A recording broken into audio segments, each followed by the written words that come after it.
welcome to my home. I hope you're all keeping safe and doing okay. It's all a bit strange all this, isn't it? This is week 3 of lockdown for me. I haven't been anywhere at all. So I've been talking with the lovely Jane at Haida, and we decided I'd do this video showing you how I use some of my filters. I think it's best we start with a polarizer, seeing as we're at the water, and then we'll move on to a different location to use the ND grads. So we'll start by looking through the live view and see what it's like with no filter on at all as the sun just goes out. I'm at f8, 1/30th of a second, and ISO 100. As you can see here, the reflection, there's a lot of glare on the water. This is where polarizers come into their own. They work brilliant on any reflective surfaces such as water, clouds, wet rocks, glass, metal, so ideal if you do architecture as well. So we're going to use the Haida M10 round drop-in circular polarizer. Here we are. This just slots into the M10 filter holder here. It's really easy just to drop in like that. So in winter when your hands are freezing cold or you're wearing gloves, it's fantastic because you literally, it falls in. Okay, you see this black cog here? This is what rotates the filter. I like to turn it a good 360 degrees to see what I'm up against.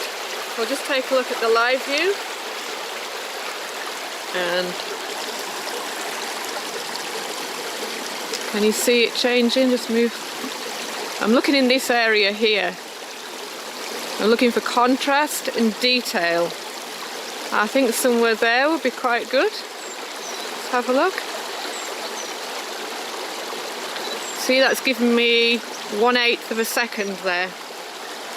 As you can see through the riverbed there, at the rocks, there's so much more detail in there. For those of you that don't know what a stop of light is, you often hear photographers talk about stops of light stepping down and such. Well, a stop of light can be manipulated in camera either by ISO, aperture or shutter speed, and it works on the principle of doubling and halving. So say for your ISO it would be 100 to 200, 200 to 400, 400 to 800 and so on. For your aperture it would be f2.8 to f4, f4 to 5.6, 5.6 to f8, f8 to f11 and 16 and onwards like that.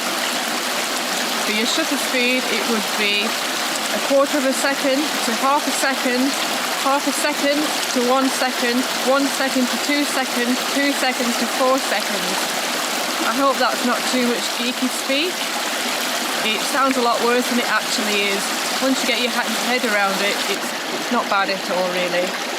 We're now going to use another polarizer, but this time it's a 2-in-1. So it's a polarizer and it's a 6-stop ND in one. So it's a combi filter, so you're only using one filter. So you have your 2 stops for a polarizer and 6 stops for the ND part. So almost a total of 8 stops altogether. This is ideal for waterfalls. I use this mainly for those because it slows down the motion of the water just to give that nice silky smooth look, but it also doesn't lose too much detail, say like a 10-stop would. So this is one of my favourite filters to use. But we'll start with doing a base image, checking for sharpness and exposure before we start.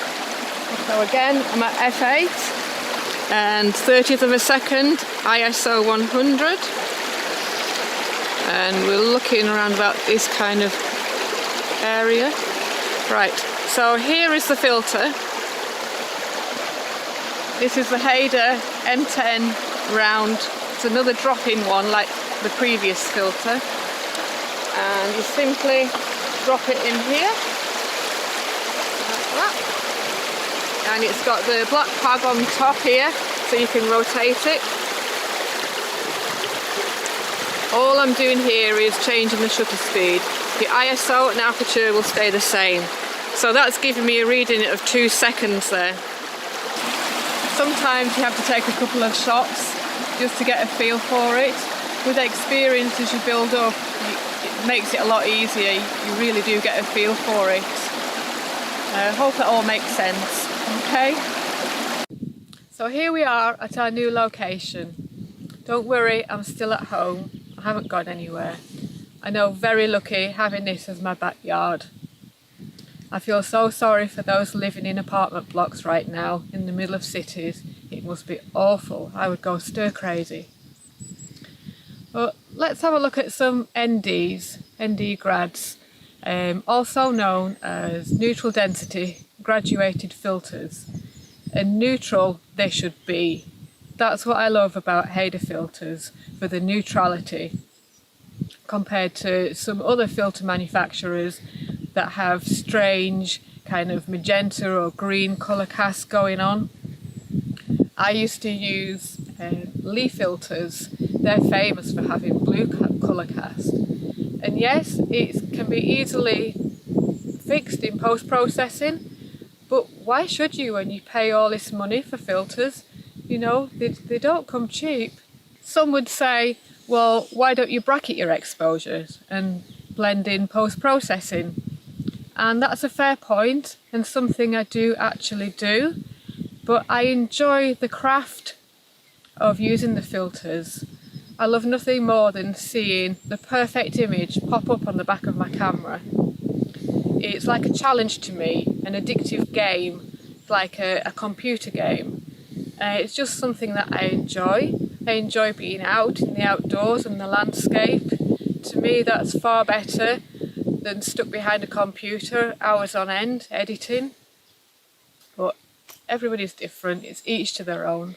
The ND grads that I use are all the Red Diamond range, the Haida Red Diamond. They're called Red Diamond for a reason, as red diamonds, actual diamonds, are the hardest and strongest of all diamonds, so hence the name. These are, you've probably seen them online, where if you drop them on concrete, they don't smash. To me, that's amazing, especially good for people like me who are accident prone. It comes in handy. Okay, we'll first take a base image, looking for sharpness and exposure. You take a look at the live view. I'm at 1/125th of a second, f8, ISO 100. As you can see, the sky's quite blown out there. There's not much detail in the clouds.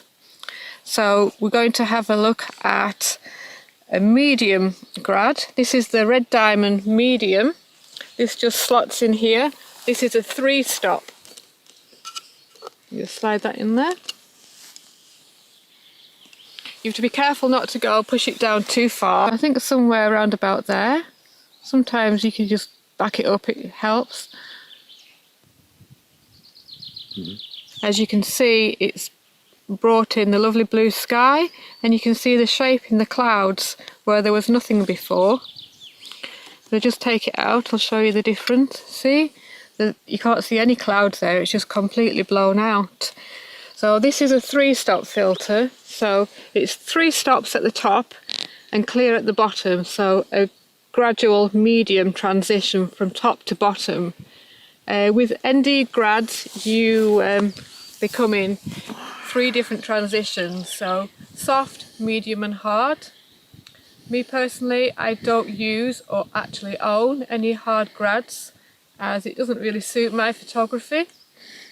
They're ideally suited for when you have a completely flat horizon line, so no interruptions from, say, buildings, trees or mountains.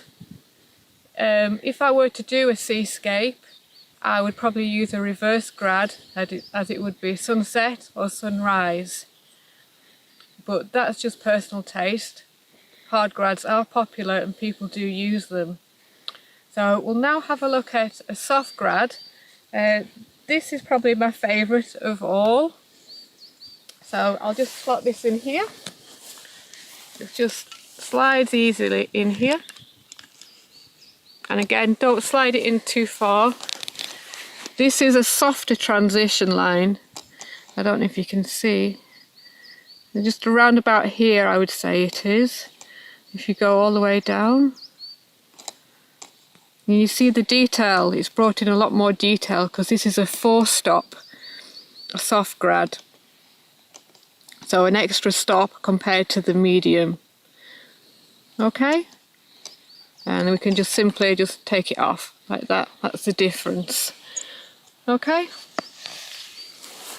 Well, it's been really lovely chatting with you all today. Stay safe out there, everybody. Take care. Bye for now.